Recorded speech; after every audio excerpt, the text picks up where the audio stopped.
de año 2023. Les recuerdo a todos los asistentes que pongan su nombre completo en la pantalla. Es muy importante para fines de la constancia que se va a entregar con reconocimiento del Consejo Mexicano de Certificación en Pediatría. También le pedimos que mantengan su micrófono y video apagado para que no haya interferencias durante la plática. Las preguntas las podrán ir formulando en el chat que está disponible para todos durante la plática y al final de la presentación se les harán llegar a la ponente. Antes de finalizar la sesión se les mandará un link al chat con una encuesta para que sea llenada con sus datos para fines de la constancia y la calificación de la ponencia. Los que vean la plática a través de Facebook Live podrán realizar sus preguntas en comentarios de la transmisión en vivo y ahí mismo aparecerá el link antes que termine la ponencia para que ingresen sus datos para generar su constancia. Esta noche tenemos una plática de mucho interés que en esta temporada de otoño-invierno se presenta con más frecuencia, la bronquiolitis, que nos expondrá la doctora Corina Grisel Ayala Pérez. En esta ocasión, el capítulo Córdoba-Orizaba coordinará esta sesión académica que estará a cargo de la doctora Jacqueline Moguel Sarmiento, presidenta de la Sociedad de Pediatría y Cirugía Pediátrica de Córdoba-Orizaba. Muchas gracias y bienvenida, doctora Jacqueline. Buenas noches a todos, buenas noches compañeros, agradeciendo al Colegio de Pediatría de Veracruz y efectivamente en asociación con nuestra Sociedad de Pediatras y Cirujanos Pediatras de Córdoba y Orizaba, le damos la bienvenida a la doctora Corina Grisel Ayala Pérez, neumóloga pediatra, egresada de Pediatría del Instituto Nacional de Pediatría, donde realizó la subespecialidad de Neumología Pediátrica, recertificada por el Colegio Nacional de Neumología y por el Colegio Mexicano de Pediatría. Ella labora en el Hospital Regional de Alta Especialidad del Bajío y nos compartirá su experiencia pues con este tema bien mencionado que todavía no hemos salido, que es la bronquiolitis. Adelante, doctora. Hola, muchas buenas noches a todos. Muchísimas gracias por la invitación. A la doctora Jackie, al doctor Oscar, gracias al Colegio de Pediatras del Estado de Veracruz por esta invitación y pues contenta de participar con ustedes con esta plática que pues siempre es interesante hablar sobre ello y enfocados pues en el tratamiento, que es lo que cuesta más trabajo a todos. Pero muy contenta de estar con ustedes en esta noche y de poder platicar un poquito sobre la bronquiolitis aguda. Entonces, ¿iniciamos?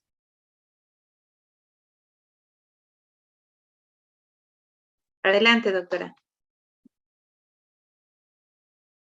Vamos a enfocarnos un poquito de la bronquiolitis en los datos clínicos, el diagnóstico diferencial y las complicaciones. Pues como ya sabemos todos y como bien lo saben ustedes, en la práctica clínica la bronquiolitis pues siempre es controversial, ¿no? Y en alguna de los artículos que se hace en la revisión decía que lo más consistente de la bronquiolitis es la inconsistencia, ¿no? En las publicaciones y también en los tratamientos. Pero bueno, en cuanto a la definición de bronquiolitis, podemos decir que es una infección del tracto respiratorio inferior, la cual se va a caracterizar por una inflamación de los bronquiolos y su tejido circundante. Esto generalmente es secundario o es inducida por virus. Esta enfermedad es una de las mayores cargas de salud en lactantes y en niños pequeños. Ya desde 1993, M.C. Konoki describía o se hizo la primera definición en cuanto a la bronquiolitis y estos mencionaban que pues prácticamente el diagnóstico es clínico, ¿no? Y en mucha literatura se asociaba como el primer episodio agudo en niños menores de 24 meses.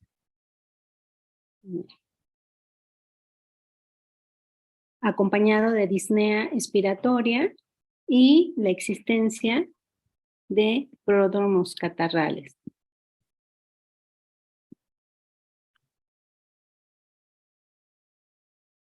Hablando un poquito de epidemiología, se estima que la bronquiolitis causa 34 millones de casos nuevos al año, y de estos, 3.4 millones van a acudir a hospital, y desafortunadamente pues nos encontramos que existen más de 199,000 muertes por causa de la bronquiolitis en menores de 5 años.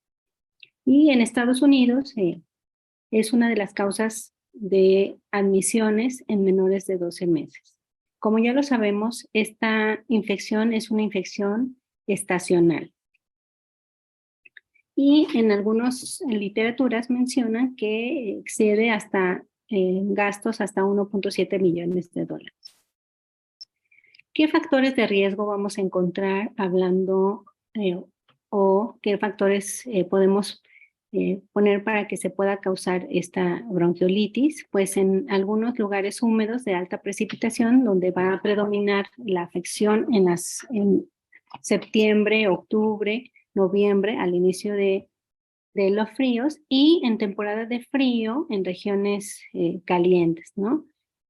¿Por qué se da esto o por qué situación podemos pensar que pudiera tener como factor de riesgo? Pues que hay un mayor, o como hay frío, estamos más tiempo encerrados en casa, no hay una ventilación adecuada de las casas, las tratamos de mantener lo mayor tiempo cerradas, y esto pues nos va a facilitar la transmisión de los virus, así como la inhalación del aire frío y seco, lo cual va a alterar la movilidad ciliar, y eso a su vez va a inhibir la respuesta viral temperatura dependiente. Obviamente también en muchos lugares la contaminación o la exposición al humo de tabaco nos va a condicionar que los bebés tengan este factor de riesgo para presentar la bronquiolitis.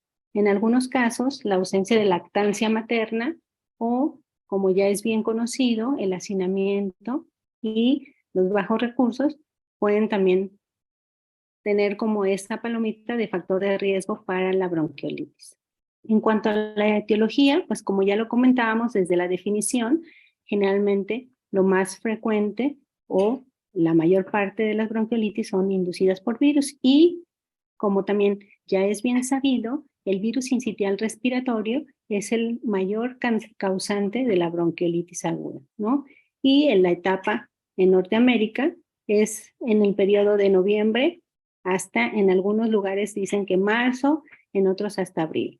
Y como segunda causa de bronquiolitis viral está el rinovirus, que estos van a tener un papel predominante ahorita y actualmente por el seguimiento que se les puede dar a estos pacientes o el seguimiento de sibilancias recurrentes y en algunos casos hasta asociación para tener asma. En los otros virus que también se asocian a la presencia de bronquiolitis aguda es el virus de parainfluenza en menor porcentaje, así como actualmente los metaneumovirus o los coronavirus, y en algunos casos hasta el coronavirus. Hablando ahorita, pues venimos saliendo de una pandemia en la cual ya hay algunos artículos los cuales mencionan el coronavirus como causa de bronquiolitis. Y si vemos en general la predominancia del virus sincitial respiratorio, pues este va a afectar a niños más pequeños, ¿no? Menores de 90 días hasta los 5 meses más o menos. Este virus sincitial respiratorio va descendiendo conforme van creciendo los niños o la presencia de bronquiolitis secundaria a virus sincitial respiratorio, pero va aumentando la presencia del rinovirus como causa de bronquiolitis. Y posteriormente ya los bocavirus o los metaneumovirus, y en algunos casos estos pueden tener o podemos tener infecciones mixtas. Hablando un poquito de las causas más frecuentes de la bronquiolitis, el virus sincitial respiratorio pues es la causa del 70 al 80%, ¿no?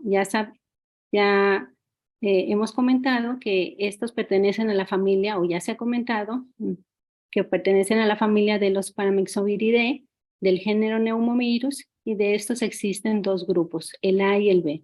Este va a predominar la etapa estacional de noviembre a febrero, en algunos casos hasta marzo, abril la ponen, y el 75% de los lactantes ya la van a tener en el primer año de vida. Algunos dicen que la incidencia mayor del virus sincitial respiratorio como causa de bronquiolitis es entre los 2 y los 3 meses, y algunos van a tener una primoinfección hasta el 6% en el primer año de vida. Y de estos, el virus sincitial respiratorio es el que más gravedad da y que lleva a los pacientitos a las terapias intensivas hasta en un 6%.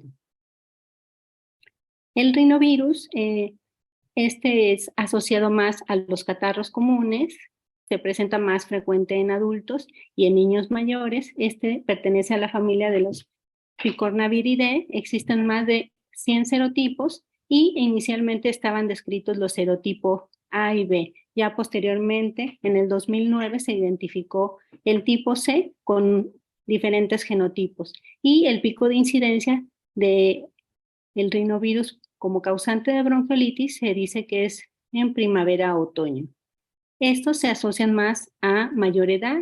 Muchos de los niños son o acuden a guarderías, y en estos ya se ha identificado un antecedente de atopia importante, el cual ahorita está teniendo una relevancia por el pronóstico que podemos tener con estos pacientes. En cuanto al metaneumovirus, está descrito desde 2001 por Hogan y pertenece a la familia de los Paramyxoviridae, del género Pneumovirus, igual que el virus sincitial respiratorio, y de este existen dos grupos, el A y el B. En cuanto al bocavirus, se pensaba inicialmente que era parte del microbioma. Sin embargo, ya es bien sabido que causa bronquiolitis, ¿no? Pertenece a la familia Parmoviridae, de la subfamilia de los bocavirus, o al género bocavirus, perdón, y la temporalidad del bocavirus es en otoño, principios de invierno, y afecta en mayor medida a niños en promedio de 9 meses. Y generalmente este es el que está asociado a otros virus como el rinovirus o los virus sincitial respiratorio hasta en un 74%. ¿Qué pasa con los virus que llegan a la vía respiratoria superior y que entra a nivel de las células epiteliales? Se adhiere a estas células, lo cual va a hacer que se repliquen, y posteriormente estas células de la nasofaringe, las cuales son aspiradas, van a irse a lo que es el tracto respiratorio inferior, van a migrar, condicionando un daño celular, una hiperproducción de moco, una obstrucción, y a su vez, esta obstrucción pues nos va a dar parte de los datos clínicos o de la sintomatología de la bronquiolitis como tal, causando obstrucción, causando colapso alveolar, y esto, si recordamos, en los lactantes pequeños que no tienen un desarrollo adecuado del pulmoncito, no hay suficientes poros de Kohn o canales de Lambert, los cuales van a predisponer a que los lactantitos tengan atelectasias o puedan tener en radiografía la presencia de atelectasias. Como ya hablábamos de la fisiopatología, este microbioma que actualmente está muy en boga en los pacientes, ¿no?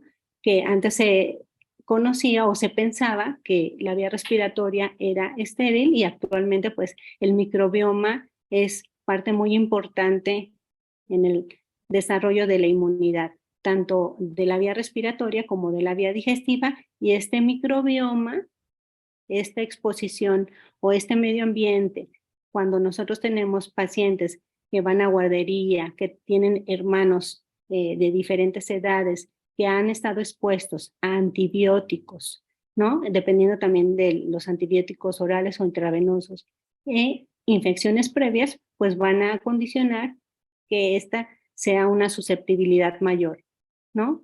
Lo cual va a dar una inflamación aguda, un edema y una necrosis de las células epiteliales de los bronquios, así como la hipersecreción de moco.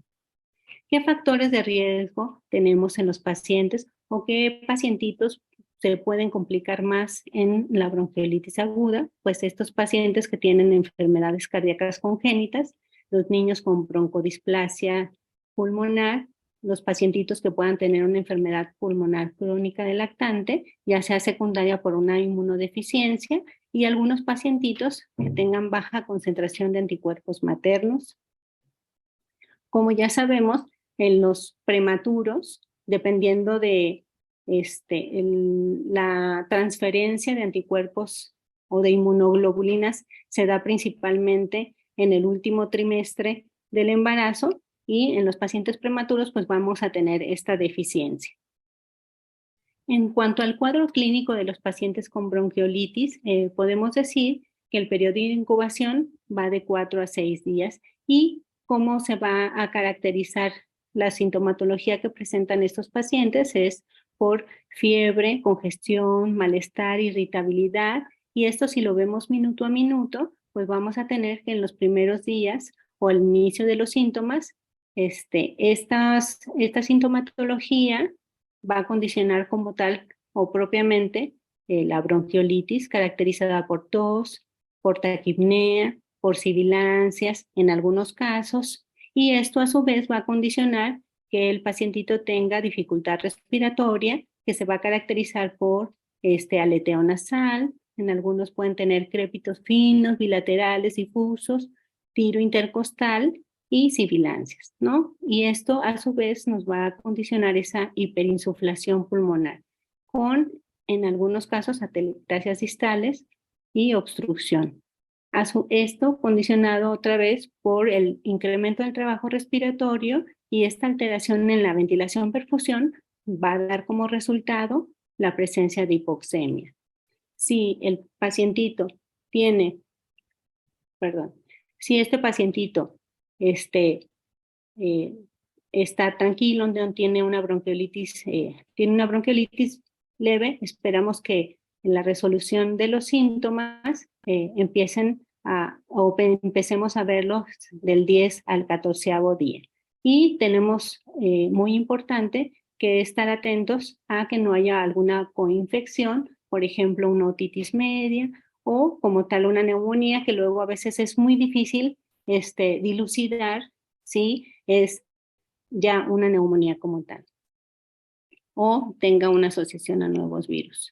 En alguna literatura ya están describiendo diferentes grupos o datos clínicos que los podemos englobar en 3 grupos, ¿no? La bronquiolitis como tal, inducida por el virus sincitial respiratorio, que esta generalmente va a ser en pacientes muy pequeñitos con obstrucción mecánica de la vía aérea, y a su vez va a tener un riesgo incrementado de sibilancias recurrentes. Son niños más pequeñitos, ¿no?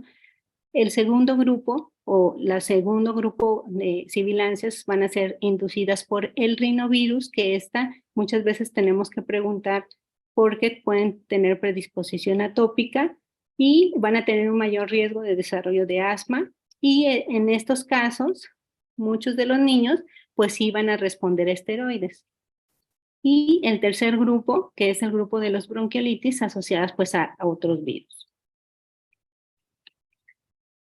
Aquí enfocándonos en la bronquiolitis ocasionada por el virus sincitial respiratorio y el rinovirus, podemos decir que hay factores que nos van a predisponer a enfermedad severa, hay factores protectores, y la clínica luego es como muy difícil delimitarla, ¿no? En el caso del virus sincitial respiratorio, podemos tener antecedentes de asma, la prematurez, los niños más pequeños, que son los que más frecuentemente van a tener bronquiolitis asociada a sincitial respiratorio, pues esto muchas veces el tratamiento, como ya lo vamos a ver más adelante, es de soporte. Y en algunos casos, si tenemos niños con factores de riesgo, como cardiópatas, neumópatas, con antecedentes de bronquiolitis. Muchas veces es muy importante sensibilizar para aplicarles el Palimipsumab y poder disminuir el riesgo de esta patología, porque esto nos va a llevar a una mortalidad mayor. Y muchas veces estos pacientitos pueden tener sibilancias recurrentes, como ya lo había comentado. A diferencia, por ejemplo, de la bronquiolitis secundaria rinovirus, en la cual tenemos una sensibilización temprana o una exposición temprana a alergenos, los cuales nos van a dar una sintomatología o un cuadro clínico parecido al asma, a unas sibilancias agudas, y que muchas veces en estos pacientes el darles tratamiento esteroide vía oral o esteroide inhalado, pues va a mejorar la clínica, y que muchos de estos pacientitos, pues la importancia que tiene ahorita es que algunos de ellos pueden posteriormente darnos asma atópica.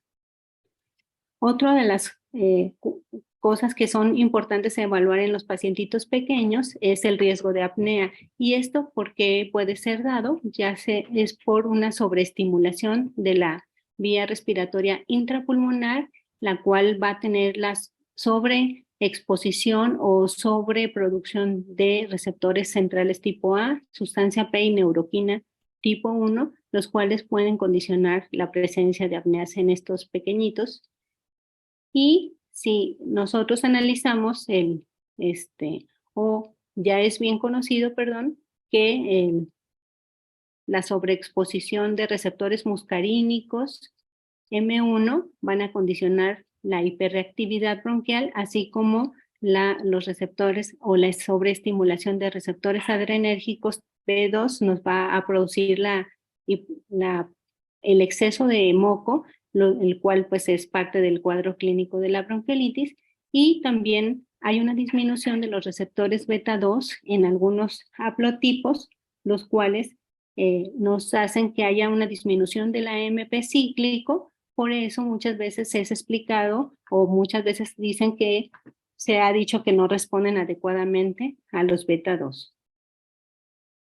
En cuanto a la valoración clínica de los pacientes con bronquiolitis, podemos decir que existen diferentes escalas de valoración. Las más utilizadas es la escala de Wood-Downs modificada, en la cual vamos a tener diferentes parámetros que nos van a dar cierto puntaje, por ejemplo, la oximetría de pulso, la frecuencia respiratoria y las sibilancias, así como el uso de músculos accesorios.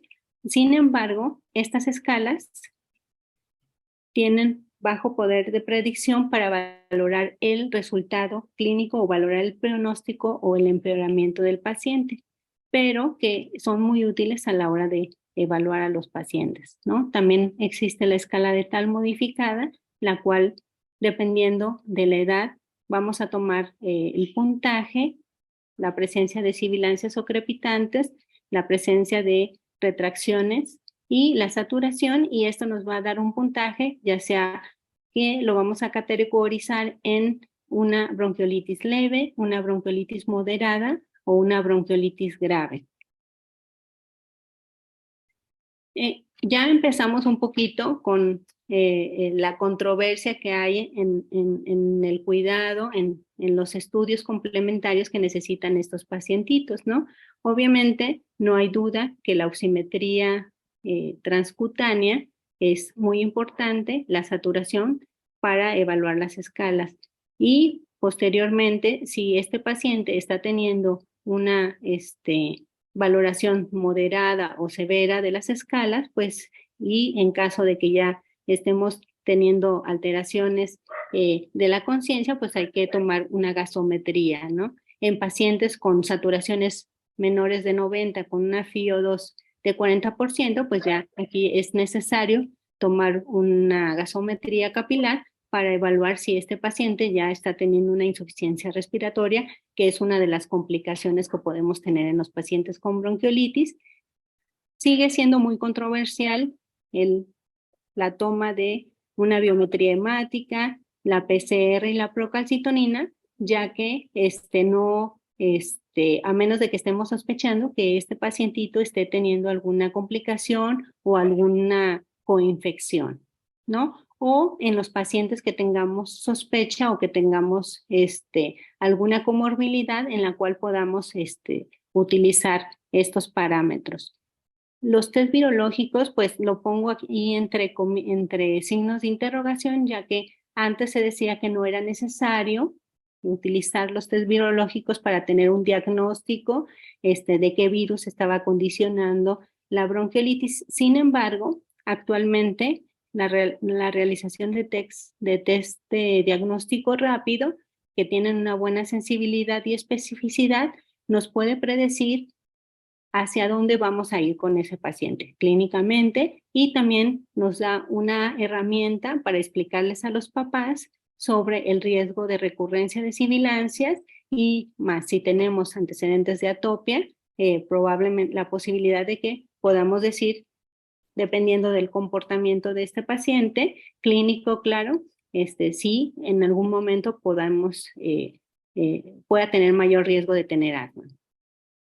En cuanto a la realización de radiografías en la bronquiolitis, también no se recomienda el uso de rutina. Hay ya muchas guías de manejo clínico.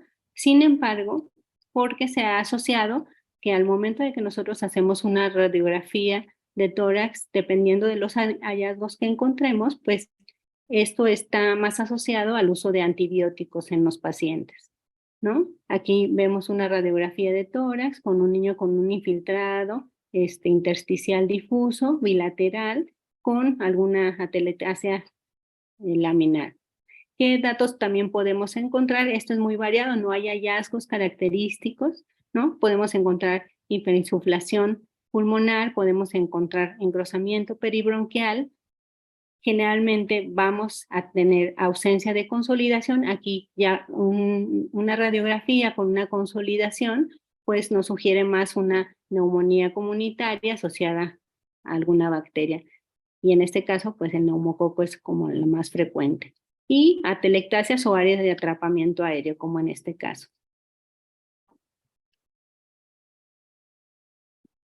Vemos aquí otros ejemplos de pacientitos con bronquiolitis, en el cual están los pulmones hiperinsuflados con un patrón bronquítico ahí en la parte inferior o del lóbulo inferior, porque no borra el borde derecho del corazón, o chiquito con una afección intersticial difusa bilateral. En cuanto al ultrasonido, pues como todo ahorita en neumología, está teniendo un boom impresionante en cuanto al diagnóstico y al pronóstico de los pacientitos. Antes el ultrasonido torácico pues no estaba muy utilizado. Actualmente pues ha habido un boom para el diagnóstico en cama del paciente, sobre todo, por ejemplo, en terapia intensiva pediátrica, pero aún no está contemplado en las guías de bronquiolitis. Sin embargo, se sugiere que puede ya correlacionarse con scores clínicos en cuanto al rol diagnóstico y pronóstico de los pacientes, con una sensibilidad del 100% y una especificidad del 82%. En cuanto al diagnóstico diferencial de la bronquiolitis, pues siempre debemos tener en cuenta que pues la patología es algo agudo. Sin embargo, ya no hay que olvidar que hay una línea muy delgada entre decir tiene bronquiolitis o tiene una neumonía, ¿no?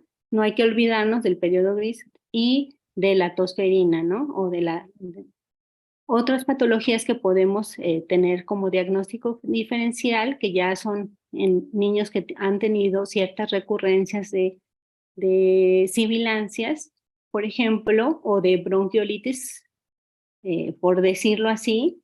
No hay que olvidarnos de la fibrosis quística. Estos niños pues van a tener falla de medro, van a tener diarreas frecuentes. Algunos casos podemos tener de sibilancias recurrentes con anillos vasculares. Sin embargo, también luego a veces en ocasiones pueden tener datos muy sutiles de flujo también gastroesofágico por compresión extrínseca, dependiendo del anillo vascular que estemos sospechando. En algunos casos es muy importante también hacer una evaluación clínica, una historia clínica completa para ver si no estamos tratando con un reflujo gastroesofágico patológico que esté condicionando microaspiraciones recurrentes y que esta sea la causa de las sibilancias recurrentes. Y qué otros diagnósticos podemos también tener y no olvidar, que estemos tratando con una bronquiolitis obliterante, la cual también generalmente el dato clínico es la persistencia de sibilancias bilaterales difusas por más de 4 o 6 semanas, hasta 8 semanas. En algunos casos el enfisema lobar congénito, que generalmente vamos a tener un desplazamiento de estructuras pulmonares, lo cual nos va a dar unas sibilancias localizadas. Y es muy importante, no es tan frecuente, pero no olvidarnos de las neumopatías intersticiales. También otras enfermedades que actualmente se están conociendo más, como los errores innatos de la inmunidad, en los cuales el 70% inicialmente se va a manifestar por síntomas respiratorios o por neumonías recurrentes. ¿Qué podemos decir en cuanto al tratamiento de los pacientitos con bronquiolitis? Pues que dependiendo de la gravedad, pues vamos a darlo. Por ejemplo, podemos dar medidas de apoyo, ya sea en un tratamiento domiciliario, podemos dar datos de alarma, que eso los vamos a ver ahorita más adelante, y una ingesta oral fraccionada. Y estas medidas de soporte también es muy importante explicarles a los papás cómo tener una desobstrucción nasal para que el niño también no tenga tantos datos de dificultad respiratoria. Y que esperamos en estos pacientes que tengan una resolución en pacientes ambulatorios de 14 días en un 40% y que ya menos del 10%, tengan síntomas a las 4 semanas. En cuanto a un pacientito que caracterizamos por una bronquiolitis leve que consideramos que puede ir a casa con tratamiento, pues lo más importante ¿no? Desobstruir la vía aérea superior, podemos sugerir hacer aseos nasales con suero fisiológico y aspiración con una perilla, sobre todo antes de las tomas de alimentos. La postura del lactante en la cuna, pues siempre en decúbito supino para evitar también la muerte súbita del lactante con ligera hiperextensión, temperatura ambiental adecuada, evitar pues la exposición al humo de tabaco, asegurar que esté tomando líquidos por boca y si no los tolera, ofrecer como en pequeñas cantidades y de forma más frecuente, así como estar muy atentos a los datos de alarma, de dificultad respiratoria o de incremento del trabajo respiratorio, así como la presencia de apneas.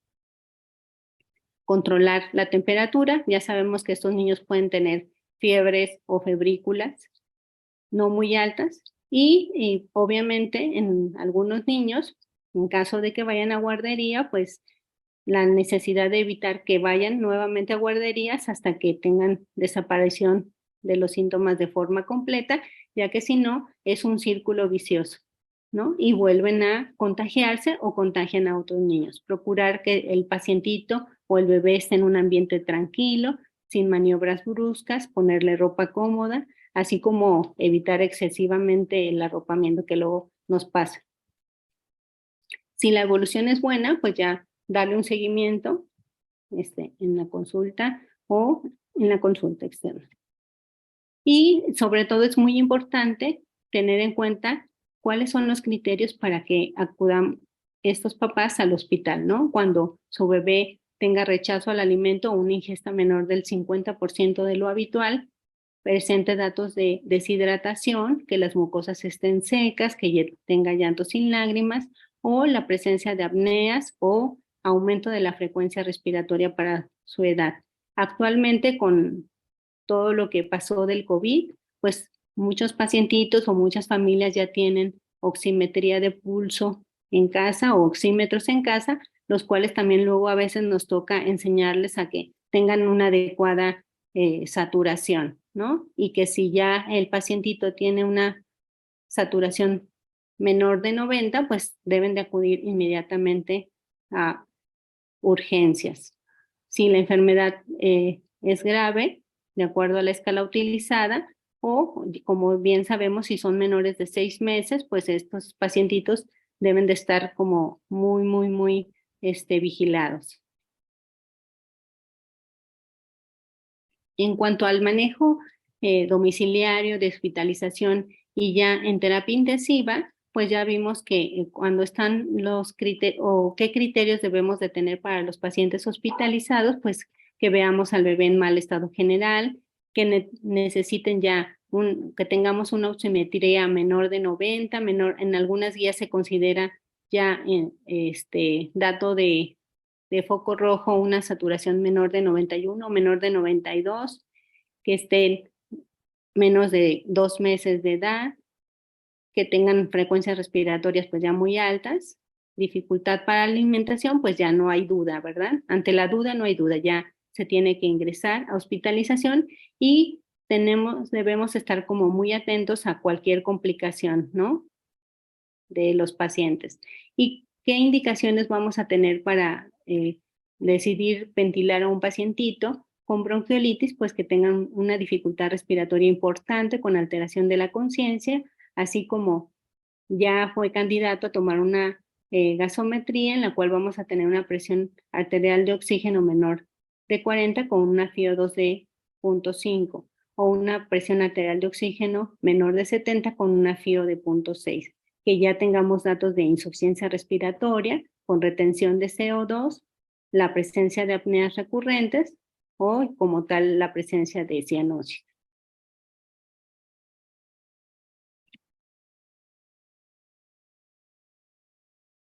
En cuanto al manejo hospitalario en los pacientes con oxigenoterapia, pues vamos a decidir si este paciente es candidato a cánulas de bajo flujo o alto flujo. El bajo flujo, pues podemos utilizar las puntas nasales dependiendo de la oximetría para mantener oximetrías entre 92 y 95, que es lo ideal, o la utilización ya de flujos un poquito más altos con mascarilla, con o sin reservorio. Si estos pacientitos aún con puntas nasales o con mascarilla mantienen oximetrías bajas menores de 92, pues probablemente requieran otro tipo de ventilación mecánica no invasiva.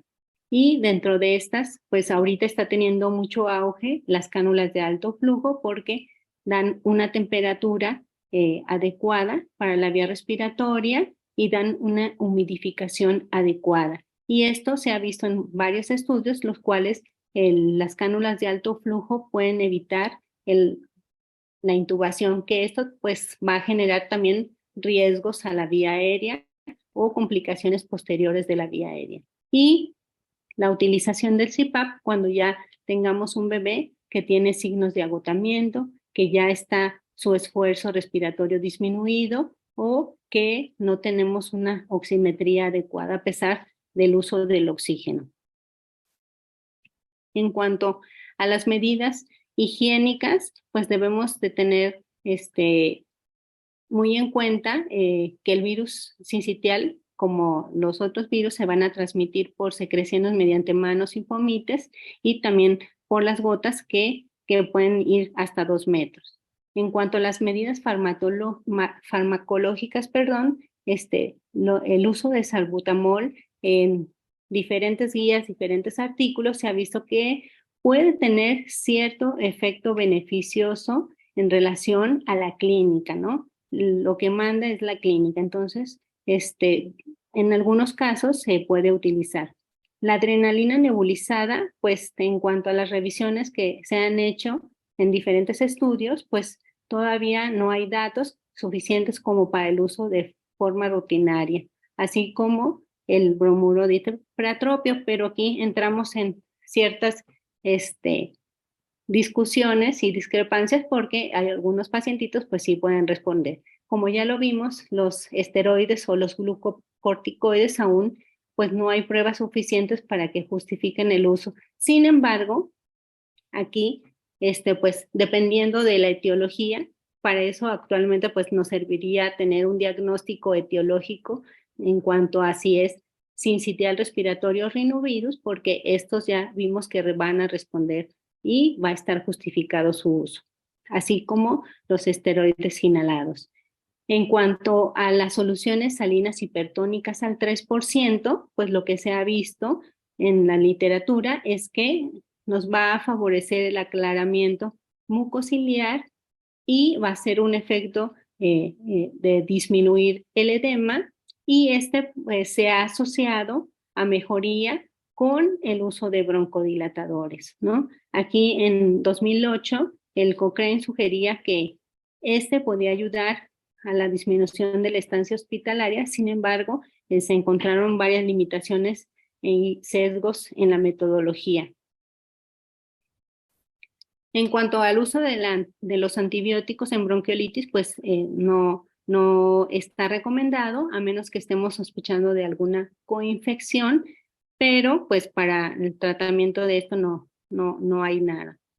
Actualmente, el uso de macrólidos es lo que está teniendo un auge, ¿no? Los macrólidos ahorita han tenido un boom, por ejemplo, como inmunomoduladores y antiinflamatorios, los cuales se está recomendando usarlo en pacientes con sibilancias postbronquiolitis.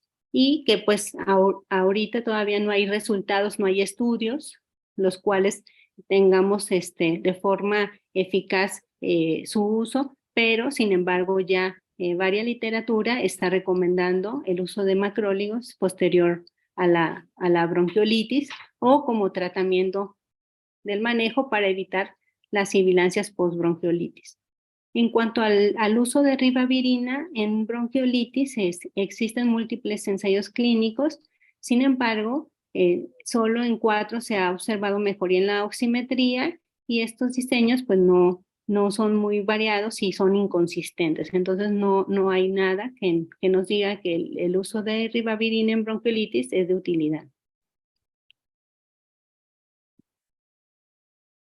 ¿Qué otros tratamientos se están utilizando en los pacientes con bronquiolitis? La fisioterapia realmente no hay utilidad, de forma que a menos de que tengamos una complicación en la bronquiolitis como una atelectasia, que nos pudiera ayudar en ese aspecto, y existen otras, ¿no? Como el Helios, en caso de que tuviéramos pacientes con un broncoespasmo severo, o en algunos casos pero el uso de surfactantes. Sin embargo, todavía no hay nada reportado en cuanto a su utilidad que sea efectiva.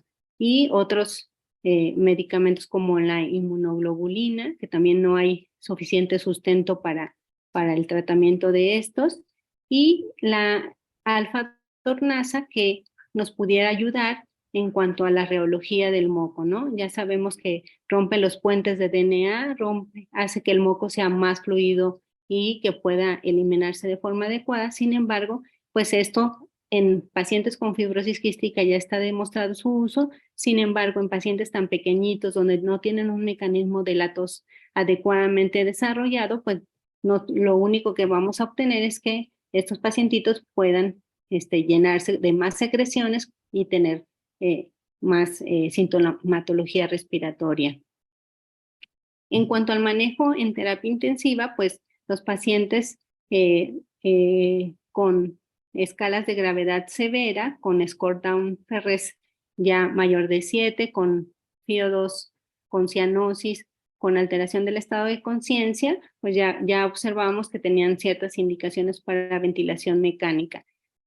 Ya hay estudios en los cuales se han buscado qué factores de riesgo pueden tener estos pacientes para tener enfermedades más severas, y se hizo un estudio en el cual en Londres, en el cual hubo 30.451 admisiones al hospital, y de estos fueron 274 pacientes los cuales se hospitalizaron por bronquiolitis, que fue el 13.5%. ¿Qué factores de riesgo encontraron para enfermedad severa? Pues lo que predominaba era el sexo masculino, que fueran pequeñitos menores de 2 meses, que tuvieran antecedente que no habían recibido seno materno o que estuvieran alimentados con fórmula complementaria. Otro de los factores de riesgo que ellos encontraron en este estudio que se hizo era que solo se viviera con un padre, y la exposición a humo de tabaco. Y también, obviamente, pues las comorbilidades, ¿no? Estos pacientitos que tuvieron una bronquiolitis más severa, pues tuvieron cardiopatías congénitas, enfermedades pulmonares crónicas, enfermedades neurológicas, algunas enfermedades o anormalidades de la vía aérea, y en otros casos síndromes como la trisomía 21. Y en estos pacientes se utilizaron diferentes modas ventilatorias como CPAP, ventilación mecánica invasiva en un 90%, y en algunos requirieron BAFO o alta frecuencia. Y el promedio de estancia en terapia intensiva fue de 5 a 10 días, con un promedio de 6.5 días, y en algunos casos se tuvo que utilizar CPAP posterior a la ventilación mecánica. Y dentro de estos, pues hubo una mortalidad del 2%.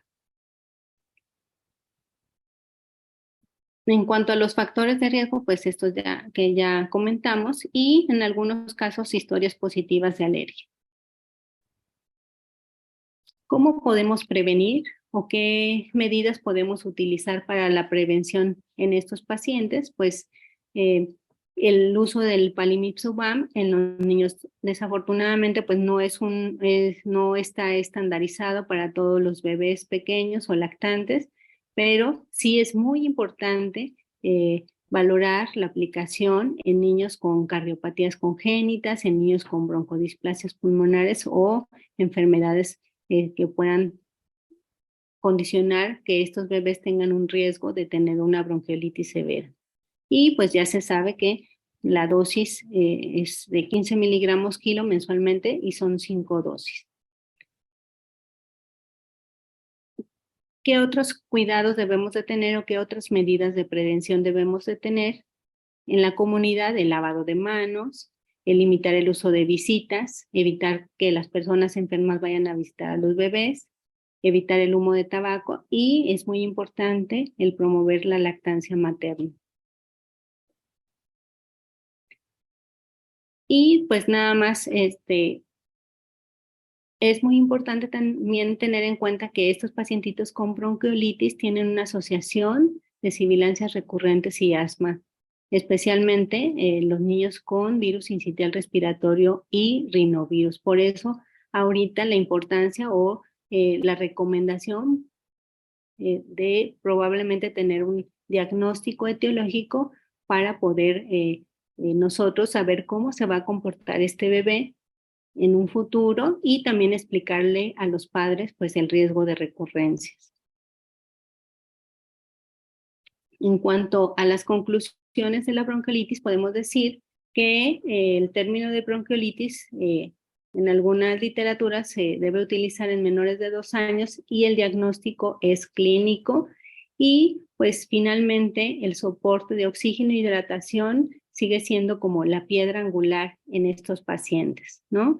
Y es vital el rol de la prevención, evitar el riesgo de transmisión en la comunidad y a nivel hospitalario.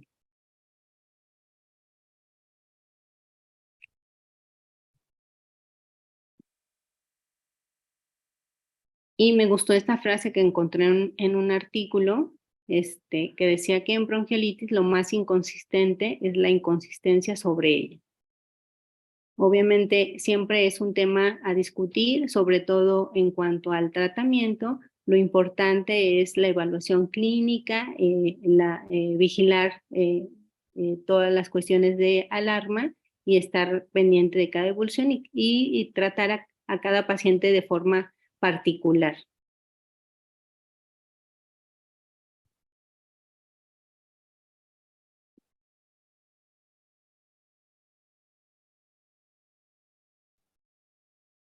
No sé si hay alguna pregunta, alguna duda.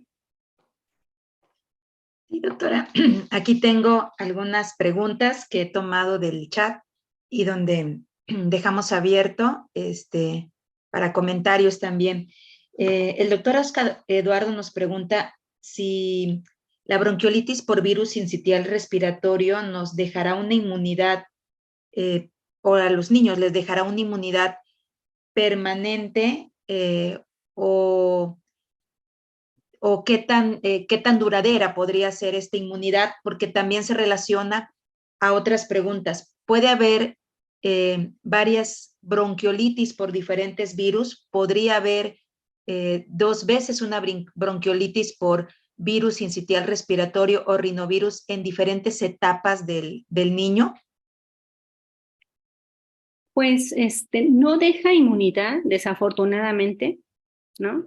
No hay una inmunidad que deje el virus sincitial respiratorio como tal, como ya lo habíamos mencionado, pues hay diferentes serotipos, entonces no, o sea, sí le puede dar otro cuadro de sibilancias, que por eso ya decíamos que el término inicial de primer evento de sibilancias en un bebé era bronquiolitis, por eso ya no se está utilizando tanto, porque sí podemos tener esa recurrencia de eventos o de cuadros que nos asemejen la bronquiolitis. Entonces, desafortunadamente no deja inmunidad y sí podemos tener otros casos de sibilancias y puede ser por diferentes virus, ¿no?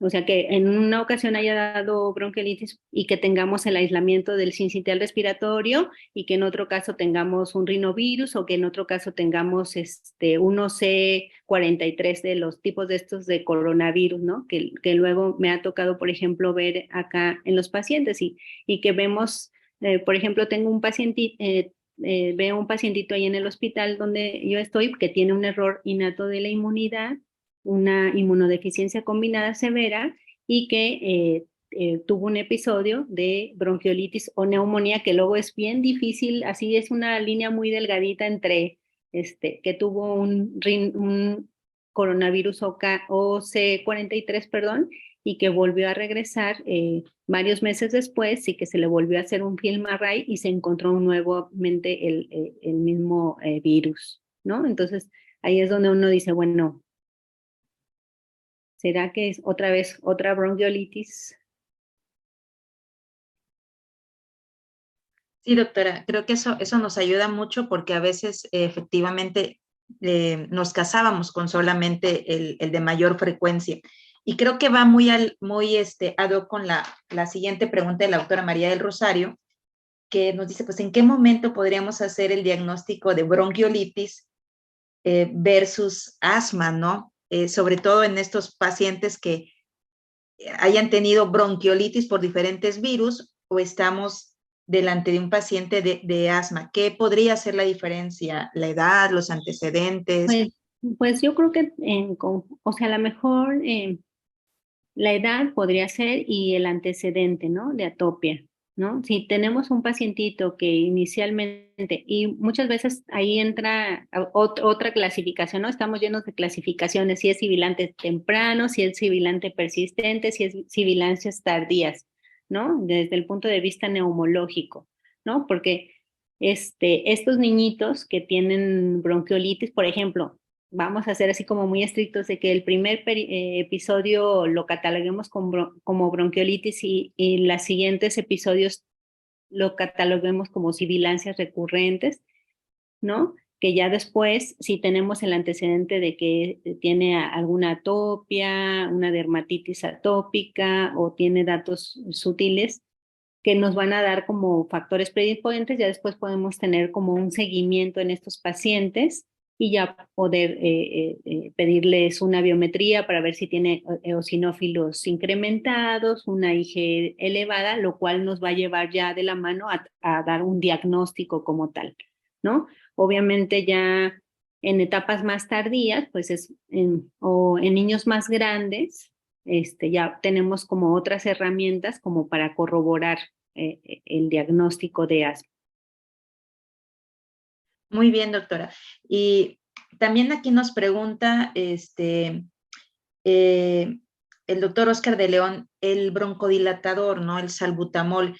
Nos pregunta, ¿cómo se explicaría el beneficio? O yo pienso que habla sobre un poco la farmacología o farmacocinética del medicamento en estos pacientes que, pues teóricamente, pues no tienen una hiperreactividad como por asma, sin embargo, vamos a ocupar el mismo medicamento. Yo creo que nos ayuda un poquito como que modifica la reología del moco, ¿no?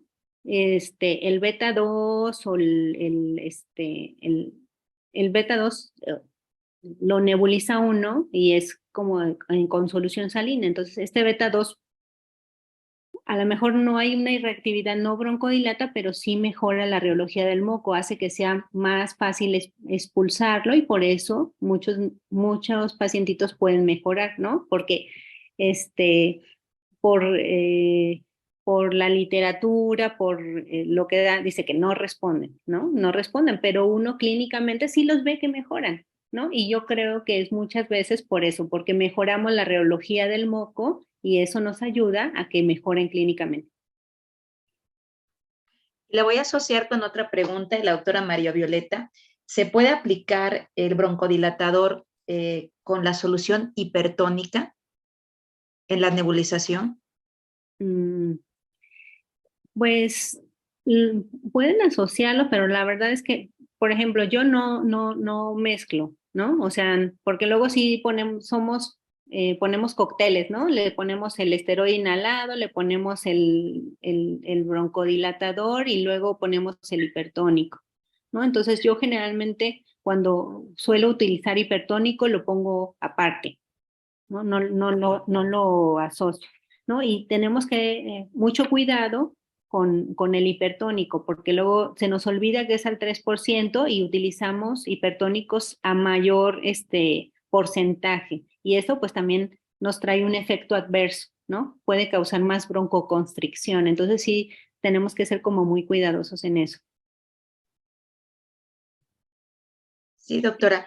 La doctora Edna nos pregunta qué rangos de temperatura y humedad son recomendables cuando se están utilizando dispositivos de alto flujo. Generalmente podemos utilizar rangos de 32 a 34, 36% de temperatura, ¿no? Y pues la humidificación. Ahí los dispositivos luego los que nos ayudan mucho, por ejemplo, al manejo de las cánulas de alto flujo son los técnicos de inhaloterapia, ¿no? Entonces, también debemos de tener cuidado que funcionen adecuadamente esos dispositivos para que también no vayamos a quemar al niño, ¿no? Con el calor. Pero en los rangos entre 30 a 34 de temperatura son los adecuados. Ok, doctora. Y bueno, para igual terminar de darle voz a la doctora Edna, nos pregunta en cuanto a la definición o al concepto de silbante temprano, que también en algunas guías la hemos visto, ¿qué comentario tendría con respecto a eso? Pues los sibilantes tempranos son los niños como menores de 3 años que han tenido sibilancias recurrentes que se asocian como a la anatomía pequeñita, ¿no? Que muy fácil se puede obstruir y que causa esa broncoconstricción. Entonces, eso es como los sibilantes tempranos, los que ya tuvieron un evento de bronquiolitis y que tuvieron recurrencia de sibilancias, entonces ya los catalogamos como sibilantes tempranos, pero estos niños generalmente se van a asociar a procesos infecciosos, ¿no? En cuanto mejore la inmunidad, la nutrición, estos niños generalmente la evolución clínica es a la mejoría, que después de los 3 años desaparezcan como estos cuadros de sibilancia porque ya la inmunidad del pacientito, a menos de que tenga otros factores de riesgo, ya como mejoró, ¿no? Ok, doctora. Y aquí me hacen algunas preguntas de la solución hipertónica, ¿no? Por Facebook, la doctora Gina Aristegui, ¿cómo se prepara la solución hipertónica?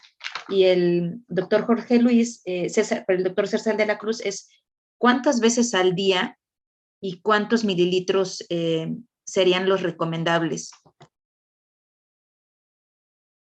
Yo hago una regla de 3.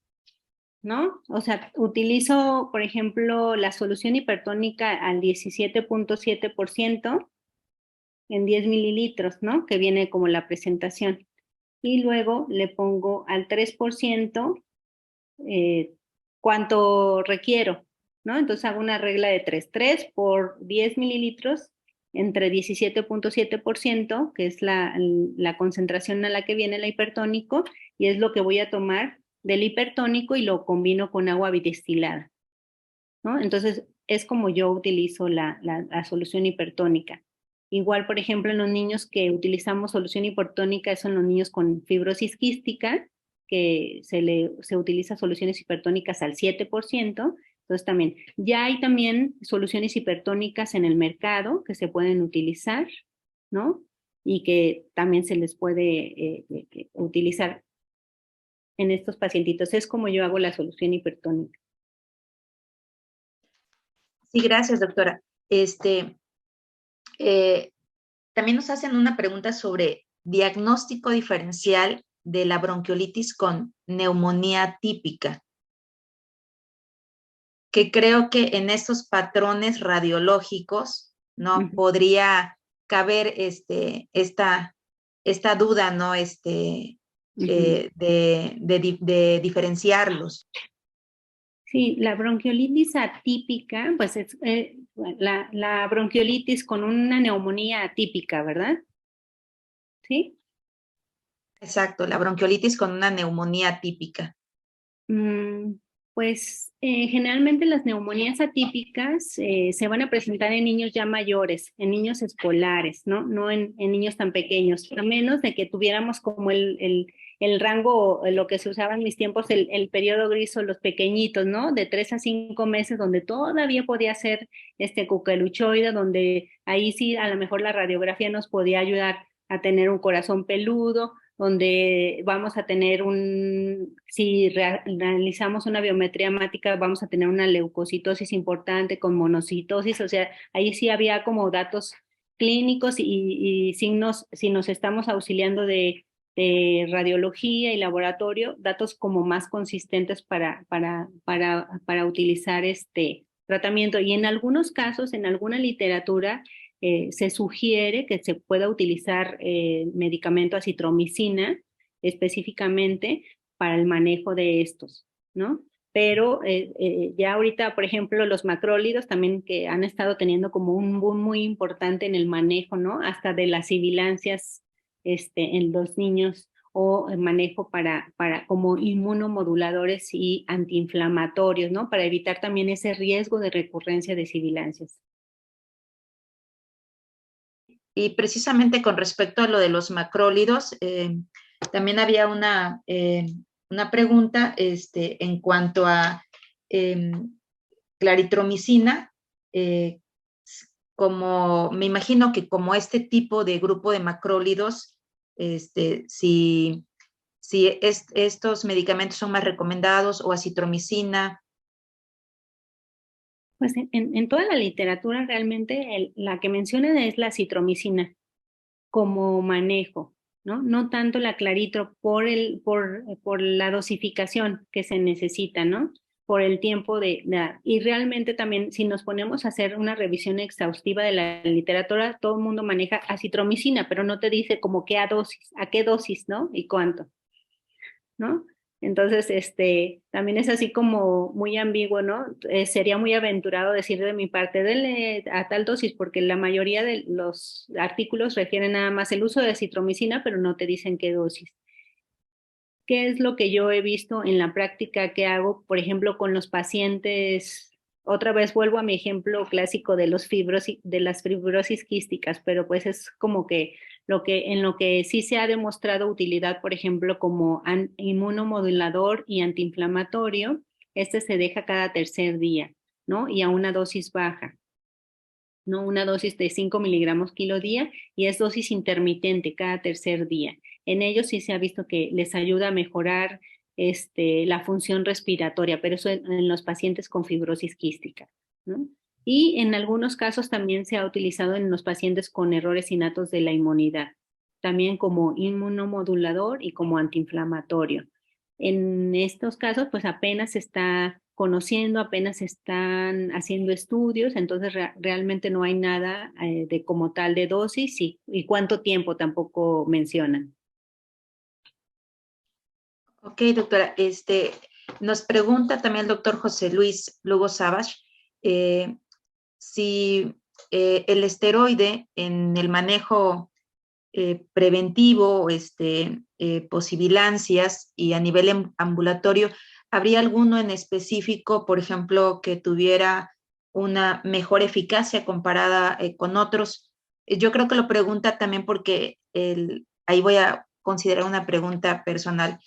Pues en muchos hospitales no tenemos a veces la opción de hacer este, una PCR multiplex o un film array para poder identificar si se trata a veces de un rinovirus o de el sincitial respiratorio o una conjunción de ambos. Entonces, me imagino que pregunta que ante la posibilidad de sibilancias posteriores, ¿qué esteroide podría ser el más adecuado?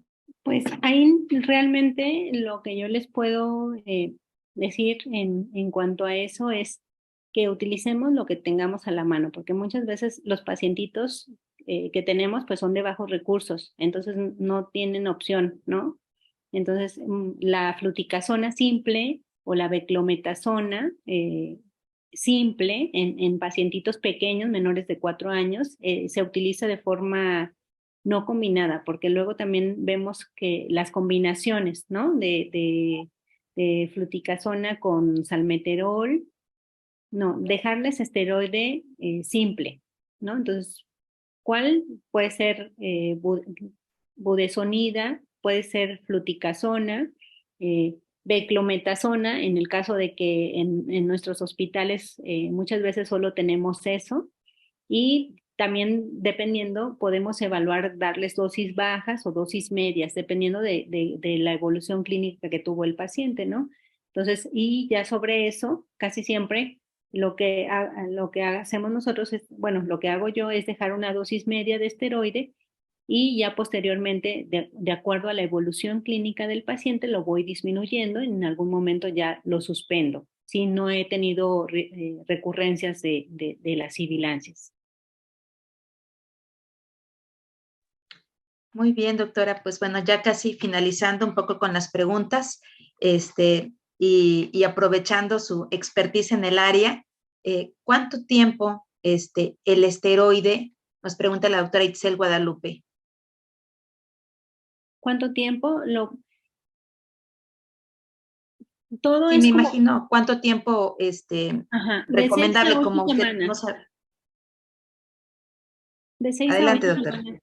Sí, perdón, de 6 a 8 semanas considero y teniendo pues una evaluación, ¿no? Del paciente, explicándole cuánto tiempo lo va a utilizar, cómo lo va a utilizar y teniendo una cita subsecuente para ver la evolución y ver que no tenga otros factores de riesgo que nos puedan condicionar que volvamos a iniciar nuevamente el tratamiento, pero en la mayoría de los niños que no tienen ningún antecedente de atopia, que no tienen antecedente de familiares o papás alérgicos o con asmáticos, pues generalmente lo dejamos de 6 a 8 semanas. Y creo que cabe una pregunta para reforzar, ¿no? Con respecto a los mucolíticos, ¿no? Que precisamente por esta tos, a veces los papás nos piden mucho, ¿no? ¿Qué opinión nos da, doctor? Realmente es poco, realmente yo en lactantes no uso mucolíticos, ¿no? No los utilizamos.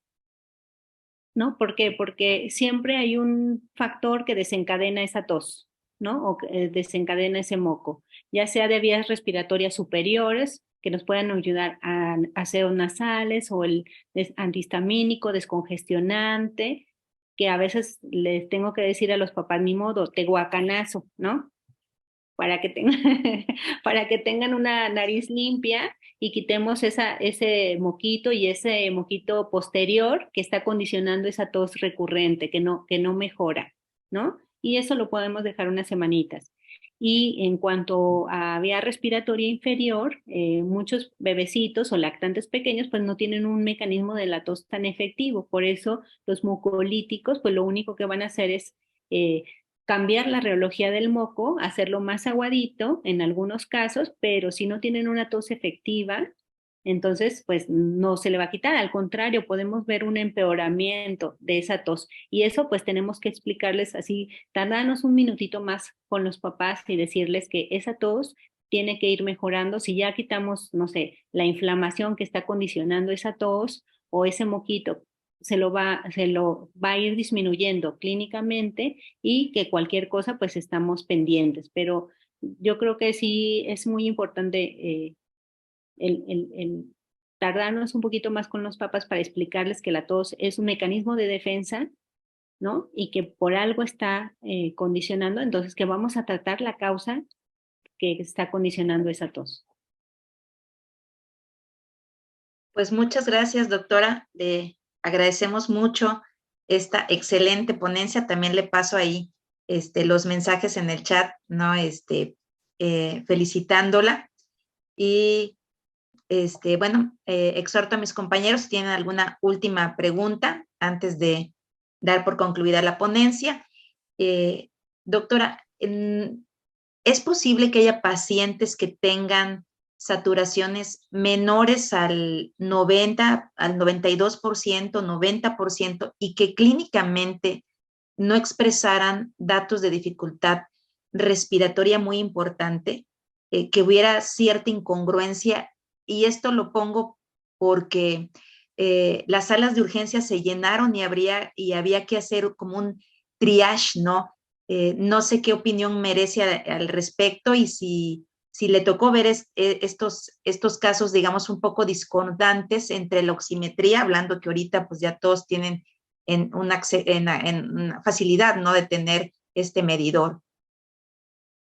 Sí me tocó. Justo acabo de ver un bebecito, ¿no? De 1 año, 2 meses, que tuvo un evento de bronquiolitis y que nuevamente llegó, ¿no? Con datos de dificultad respiratoria y broncoespasmo, y lo veía uno comiendo bien, sin dificultad clínica, evidente, más que un poquito elevada la frecuencia respiratoria y similando de forma bilateral, y que saturaba 90, 89, ¿no? Pero él estaba contento, estaba comiendo, estaba, ¿no? Como si nada, pero que sí necesitaba esa gotita, ¿no? De oxígeno ahí, pero sí, ¿no? Hay que valorar como de forma conjunta que los papás estén como muy, o sea, datos de alarma y que los papás sean confiables, que vivan cerca, y hacer una revisión. Yo sé que los sistemas de salud estamos saturados a veces, ¿no? No podemos darnos el lujo de vengas en 2 días para revisarlo,